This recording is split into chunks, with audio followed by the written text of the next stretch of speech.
જાન્યુઆરી 2026 થી જે two wheeler છે 125 સીસીથી નીચેના જે વાહન ટુ વ્હીલર છે એમાં ₹10,000 સુધીનો ભાવ વધારો થઈ શકે છે. વધઘટ હોઈ શકે.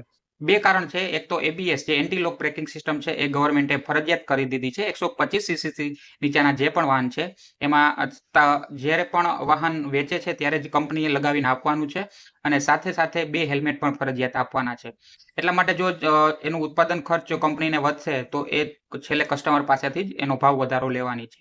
એન્ટી લોક બ્રેકિંગ સિસ્ટમ છે એ મહત્વની અને ટેકનોલોજી જે ઉપયોગી છે એનું ખાસ કારણ એ છે કે જ્યારે અચાનક તમે સ્પીડમાં જતા હોય, કાદવવાળું હોય કે આ તે કોઈ પણ એવી ખડબચડી જગ્યા છે ત્યારે અચાનક તમારે બ્રેક મારવાની થાય તો નોર્મલ વ્હીકલમાં બાઇક સ્લીપ થવાના ચાન્સીસ બહુ ઝાઝા છે. જ્યારે આ જે બ્રેકિંગ સિસ્ટમ છે એના લીધે તમારું વાહન સ્લીપ થવાના ચાન્સીસ બહુ માઇનોર થઈ જાય છે. મેં ખુદ પણ એનો અનુભવ કરેલો છે કે જ્યારે મારે અચાનક બ્રેક મારવાની થઈ, મારું 125 સીસીથી ઉપરનું બાઇક હતું, પરંતુ જ્યારે અચાનક બ્રેક મારવાની થઈ તો મારું બાઇક સ્લીપ થયું નહોતું.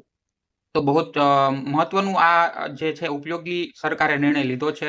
તો જરૂર તમે આ જાન્યુઆરી પછી જો બાઇક ખરીદવાના હોય તો આનો સપોર્ટ કરજો અને આગલા વિડીયોમાં મળીશું. ત્યાં સુધી જો તમે ફોલો અથવા સબસ્ક્રાઇબ નથી કરેલું તો જરૂર કરી લેજો. આગલા વિડીયોમાં મળશું. ત્યાં સુધી તમારું ધ્યાન રાખો.